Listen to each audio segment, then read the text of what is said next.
todos, buenas tardes, buenas noches, buenos días, dependiendo de en qué horario nos estén escuchando. Bienvenidos a este episodio de Conversando con el Elefante. Conmigo está el psicólogo Guillermo Pacheco y la psicóloga Mónica Cano. Hoy vamos a hablar del trend que está en este momento, obviamente explicado desde nuestra trinchera, pero el día de hoy vamos a hablar de esta serie El Juego del Calamar, la segunda temporada, que bueno, no sé tú, pero la devoramos.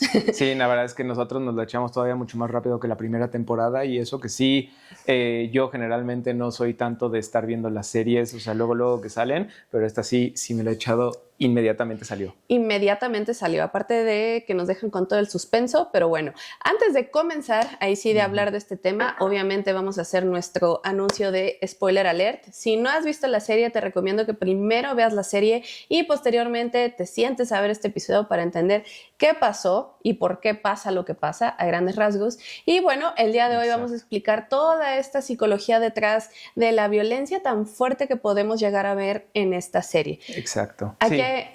Aquí hay muchísimos conceptos que pareciera que no son planeados, pero híjole, al menos digo, los escritores de la serie, pero todo esto tiene una explicación psicológica que pues en este momento vamos a abordar. Que justamente vale la pena hacer un pequeño resumen sobre todo de lo que es el Juego del Calamar 2, que básicamente aborda el tema sobre todo de lo que implica si un juego secreto en el que 456 personas se meten en y que lo que está en juego es o ganar 45.600 millones de wones, que son como 633 millones de pesos. 633 millones de pesos. Durante la serie.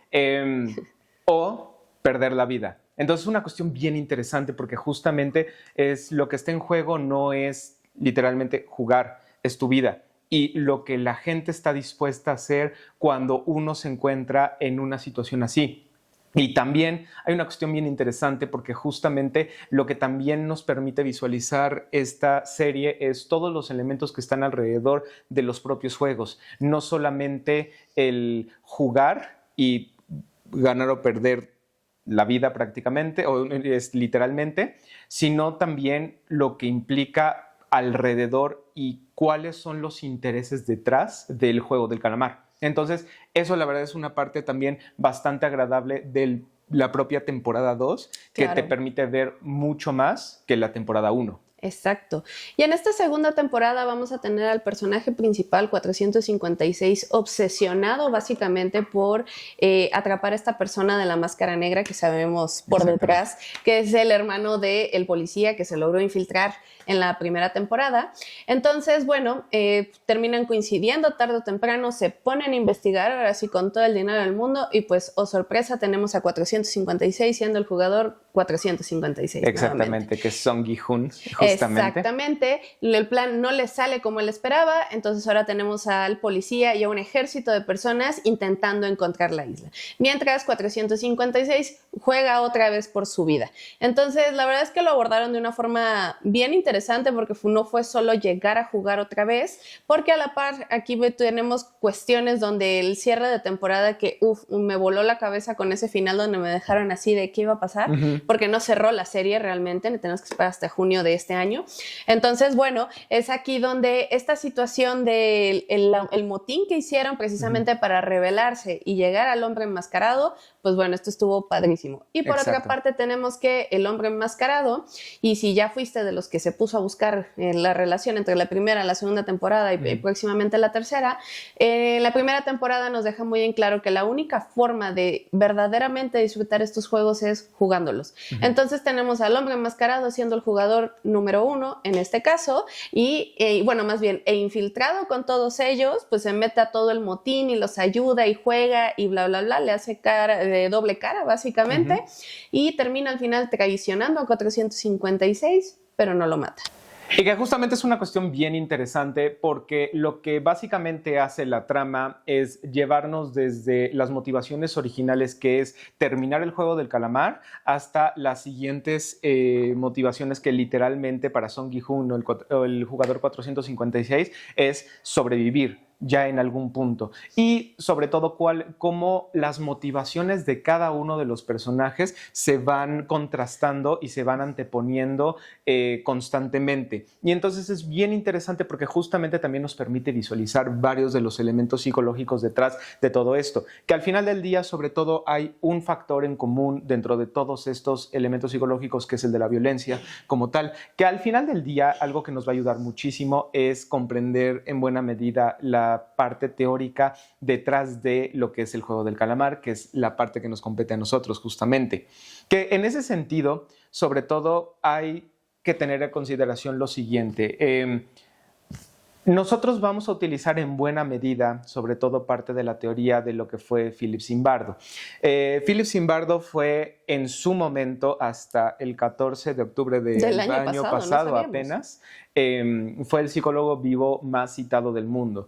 Él fue también el creador del experimento de Stanford, que básicamente es uno de los experimentos psicológicos más importantes que se ha realizado en algún momento, y que de hecho estuvo tan fuera de control porque quería revisar algunos de los elementos involucrados dentro de lo que es la violencia, que justamente estuvo tan pesado que en algún punto tuvo que parar que parar el experimento. El experimento, exactamente, y en ese sentido tuvo que de alguna forma quedarse y a crear su teoría a través de lo que tenía del experimento.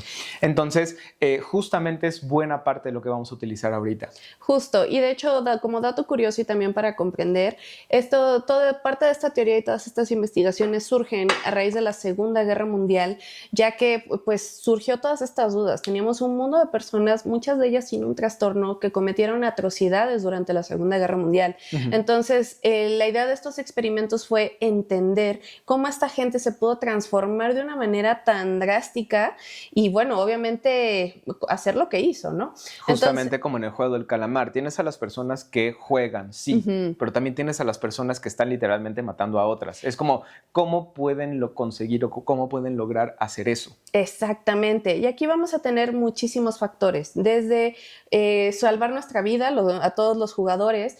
Esta parte fue bien importante porque ahora sí metieron otro personaje que ya tenemos como uno de los de las máscaras. Era el personaje 13, si no mal estoy, o el 11, no me acuerdo. Okay. Cualquiera de estos dos, donde pues ella tenía su historia también, su historia fuerte de vida, pero ahora ella estaba matando a toda esta gente y vemos un acto de compasión por ahí que yo creo en mis teorías de que esto es lo que va a salvar a todos los personajes en la siguiente temporada. Quién sabe, ahora sí que depende de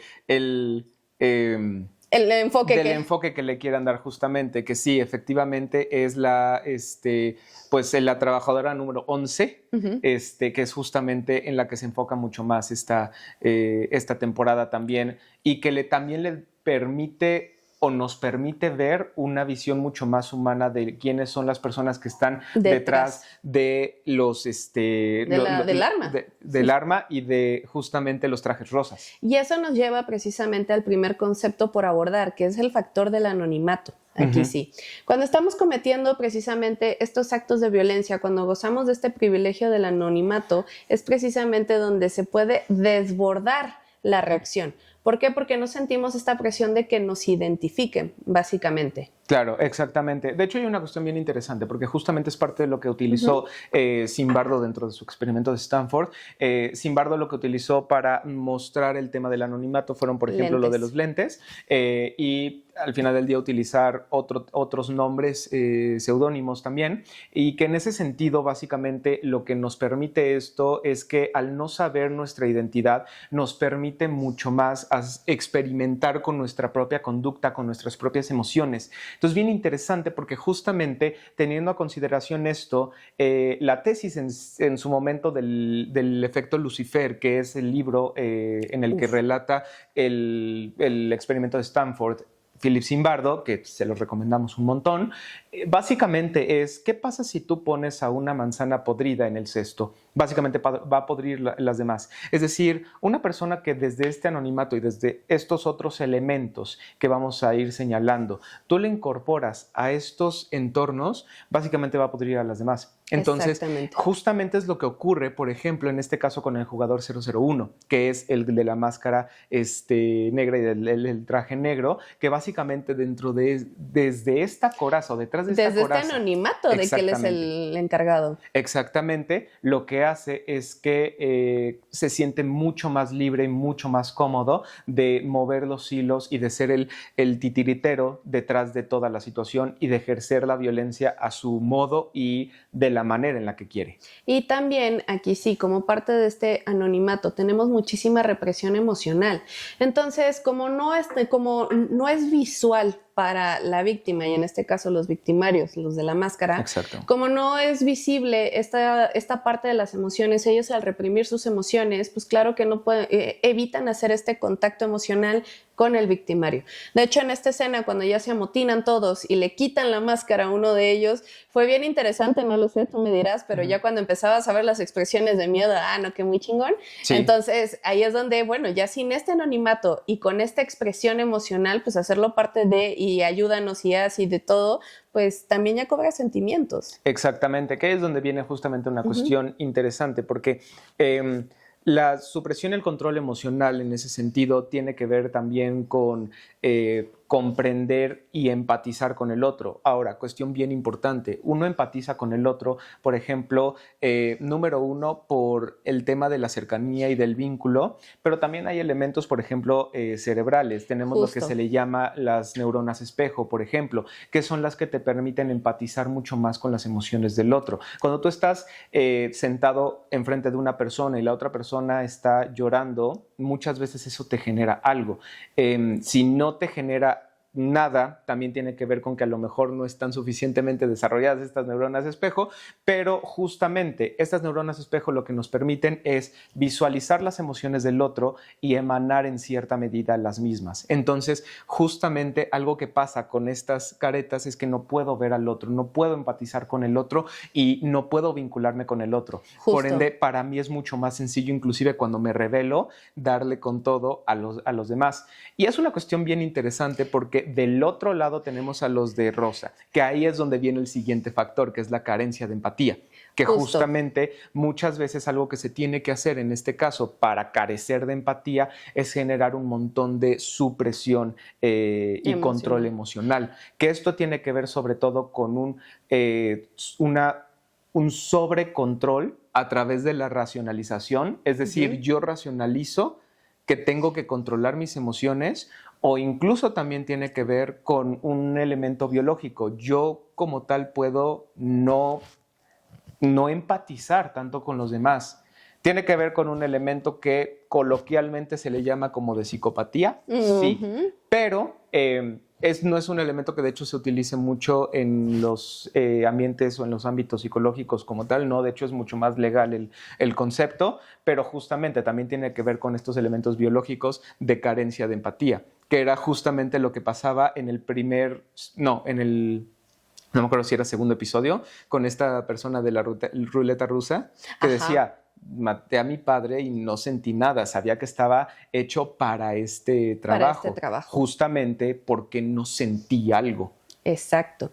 De hecho, por otra parte, y ahí sí, vinculando tanto la empatía como el anonimato, tenemos este grupo de 456 personas con el mismo uniforme.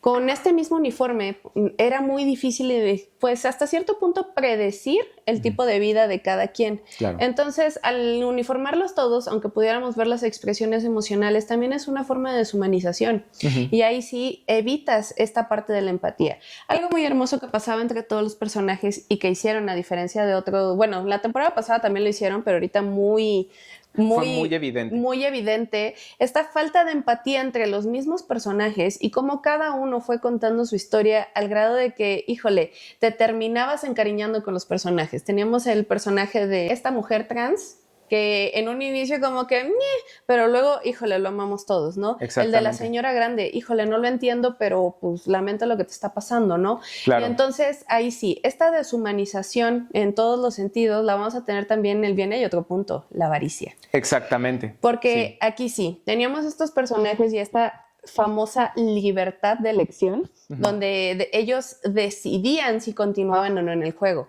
Pero entonces es ahí donde tenemos estos factores de la avaricia, donde pues lo que decía el jugador 456, pues al fin y al cabo, todo este dinero son personas muertas. O sea, sí, pero ¿eso a mí qué? Con tal de yo poder pagar mi deuda y yo poder pagar mi deuda. Un factor que les jugó mucho en contra a todos los jugadores, sobre todo los que no querían o los que estaban ahí hasta cierta cantidad, era esta sensación de me puedo salir en cualquier momento. Claro. De hecho, yo veía esto de, no, pues llegamos a tal cantidad y nos salimos y yo... Esto no tiene sentido. Claro. No es tan fácil salirse. Pero esta idea de decisión era lo que los mantenía constantemente en el juego. Es una falsa sensación de percepción, que de hecho esa es una estrategia que inclusive como en marketing se utiliza un montón. Sí. Tú tienes el chance de decidir... Mandar a meses. Sí, de mandar a meses, exactamente, del 3x2, te puedes ahorrar esto, pero es tu decisión hacerlo. Incluso muchas veces lo que se utiliza, por ejemplo, en ¿cómo se le dice? En los temas de marketing es como de, pero esta promoción está solamente tantos días, entonces vas a desaprovechar y entonces tú dices, híjole, pues bueno, ya me aviento, y que es justamente bueno, yo tomé la decisión, pero estoy en realidad presionado por el otro a hacerlo, y que algo que ocurre en esta ocasión en específico es esta falsa sensación de control está todo el tiempo presente, a diferencia de la temporada 1, en esta ocasión es después de cada juego, ellos deciden si continúan jugando o no, y esta falsa sensación de control, de yo estoy controlando todo este entorno, porque puedo decidir salirme en el momento en el que sea, es algo, por ejemplo, muy similar a lo que le ocurre, por ejemplo, a las personas que están en temas del alcohol, que dicen, yo puedo dejar de tomar cuando quiera y no pasa nada, pero realmente no es cierto. Seguimos en una dinámica donde yo estoy sometido por el alcohol. En este caso en específico, las personas seguían sometidas por la avaricia, por el dinero e inclusive sometidas por los demás. Exacto. Si la mayoría quería seguir jugando, yo iba a seguir jugando. Entonces realmente no había mucho control ahí. Y ahí es donde viene un punto súper importante, porque a ver, uno de estas todas investigaciones, y de hecho lo señala Philip Zimbardo, es el hecho de que las variables de personalidad no son un predictor de la conducta. ¿A qué me refiero? Muchas de las veces, y nosotros siempre, la vieja confiable, ¿no? Esto me da mucha risa dentro de la consulta muy personalmente, porque es que si a mí me pasara, yo haría tal. Y es como de, a ver, hasta que no estás en esa situación, realmente no lo sabes. ¿Por qué lo señalo en este momento? Porque teníamos tanto los que se querían salir del juego como los que querían continuar. Y no necesariamente los que querían continuar era gente mala. Exacto. Y entonces empezaron a cometer atrocidades y también ir en contra de los diferentes grupos con tal de ellos mantenerse. Y es ahí donde empezamos a ver estos episodios de violencia mucho más marcados. Exacto. Y este desinterés por las otras personas. De hecho, con esta parte de ponerles la etiqueta de si decidían estar o si decidían no estar, esto era una forma de romper el anonimato y ahora sí que amarrar navajas, diríamos muy coloquialmente, para poner unos en contra de otros. Entonces tenemos a los personajes que aún con miedo, pero con tal de pertenecer y que no les hicieran nada, y tenemos el ejemplo del personaje de Thanos que se me hizo súper interesante, aquí sí, buleando al otro y el otro accediendo a hacer cosas con tal de pertenecer, y luego venía el arrepentimiento total. Aquí sí, ¿cuál es el problema? Que estamos hablando de disonancias cognitivas. ¿Qué son las disonancias cognitivas? Es esta incongruencia entre la conducta y las creencias que nosotros traemos. Entonces justamente vamos a estar buscando constantemente algo que me haga resonar. Entonces, si tenemos a un grupo que está a favor de todo esto, pues de una u otra forma, ¿qué me va a hacer romper esta disonancia? Pues ser parte de un grupo. Exactamente. Y es ahí donde tenemos este personaje que se ve bien mustio, a mi opinar, pero yo creo que algo va a ser en la siguiente temporada, que no daba ni para uno ni para el otro lado, pero se arrepentía, pero luego sí quería, pero no. Entonces, intentaba acordarme del número. No me acuerdo del número. Pero bueno, que no iba para ningún lado y bien arrepentido porque habían matado matado a la amiga, ¿no? Exactamente. Y que ahí es donde viene también una cuestión importante dentro del tema de violencia, porque justamente dentro del tema de violencia, algo que también se tiene a consideración es que no solamente el anonimato, sino estar dentro de parte de un grupo hace mucho más probable el llevar a cabo violencia. Exacto. Lo que ocurre, por ejemplo, en estadios, en marabuntas y demás, el hecho de estar en conjunto, en un grupo, nos lleva muchas veces a ejercer mucho más sencillo la violencia.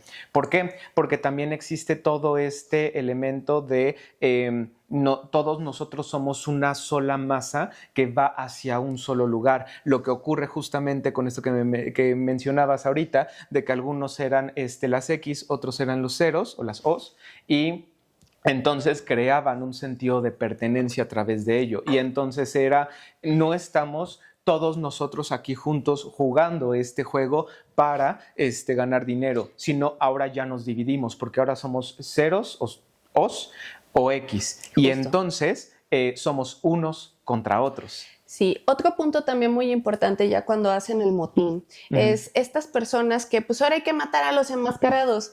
Ahí es donde viene un punto, porque está esta parte también que dice cómo nos podemos transformar en la otra persona. Claro. Y eso a que juré destruir, ¿cómo me convierto en ello? Pues bueno, esto es porque nos empezamos a identificar con el agresor. Exacto. Cuando empezamos a tener ahí sí como una meta en común, por así decirlo, y esto explica también por qué estos que se querían quedar en el juego también se empezaron a identificar, porque todos lo decían, es que pues sí, yo hasta tal número, y hasta tal número me quedo y me quedo y me quedo. Claro, tenían algo en común. Y se volvieron agresores también. Entonces, ojo, porque ahí, de hecho, el jugador 456, de hecho, eso es lo interesante. Él ya por experiencia, difícilmente lo podían romper. Exactamente. Pero porque él ya tenía todo el background y sabía qué iba a pasar. Pero todas estas personas en esa falsa sensación de control, pues decidían seguirle y, incluso convertirse en agresores. Exactamente, lo que muchas veces nos lleva a la justificación de la violencia. Exacto. La violencia está justificada porque ellos me lo hicieron. La violencia está justificada porque solamente es un juego más. Entonces es bien interesante porque es parte de esto que estás mencionando. Y que, por ejemplo, a nosotros nos pasó en el video de los hermanos Menéndez, que ahí les vamos a dejar. O sea, no tienes idea de cuántos comentarios y hate con respecto a esto de cómo puedes justificar que los papás les hicieron y demás. A ver, yo no estoy justificando a nadie, pero yo no voy a justificar la violencia porque la violencia no es justificable. Yo no puedo justificar a uno y tampoco puedo justificar a otro. Yo no puedo justificar como tal, en este caso, la violencia. Lo que puedo justificar, y eso es bien importante, es la defensa. La violencia va a ser el ejercicio de la agresión intencionada. Ojo, intencionada. Esto significa que cuando yo soy violento significa que mi agresión intenta dañarte o lastimarte. No estoy defendiéndome, estoy lastimándote, que es lo que termina ocurriendo en su momento cuando ya empieza el motín y cuando ya empieza todo este tema de la separación entre estos grupos de O's y X, y que justamente nos lleva, en el caso del jugador 456 o Song Gi-hun, que justamente dice, bueno, sí vale la pena en este caso alzarnos en armas y agredir, pero para defendernos, para sobrevivir todos nosotros. La intención no es dañar a los demás, es defendernos. Entonces, ese es un punto bien importante, porque es justamente todo lo que pasa incluso en estos elementos legales y demás, y todo esto es lo que se discute, de hecho, que es ¿dónde está la diferencia y dónde está la barrera? Defensa, ataque, estoy haciéndolo con intención o estoy haciéndolo... Mi vida está en riesgo. Porque mi vida está en riesgo, exactamente. Entonces, todos estos son elementos que están bien presentes dentro de esta temporada del Juego del Calamar, y por eso también para nosotros fue tan interesante, porque realmente aborda bastante estos conceptos desde la violencia y sobre todo nos permite inclusive a nosotros mismos como que proyectarnos en algunos de los personajes, lo cual es muy interesante y que la verdad es que siempre que hay una serie que nos permite proyectarnos con alguno de los personajes, engancha y se vuelve una buena serie. Entonces eso nos encantó. Exactamente. Y también el lado de cómo fueron disminuyendo toda la seriedad de la serie con estas canciones infantiles. Ahí ya estamos con el tren de la cancioncita infantil, pero es una forma bien interesante. Mucho que rescatar de esta serie, híjole, nos podemos ir de largo, ahí sí, pero bueno, nos vamos a los puntos principales. Y ahí sí, si a ti te gustó esta serie, si estás de acuerdo con lo que comentamos, si tienes más dudas o si tienes algún punto que te gustaría que analizáramos, con todo el gusto, déjanos tus comentarios y tus opiniones. No olvides picarle la campanita, seguirnos y darle like a este video. Exactamente, y si nos estás escuchando en Spotify, recuerda enviarle este capítulo de este podcast a alguna persona que necesite escucharlo, y también nos encantaría que nos dijeras cuál es tu percepción de esta temporada del Juego del Calamar y sobre todo de qué otros temas también te gustaría que habláramos. Te agradecemos un montón por escucharnos el día de hoy y por mi parte, el psicólogo Guillermo Pacheco y la psicóloga Mónica Cano. Te agradecemos un montón y recuerda que somos tus aliados en el camino a la claridad.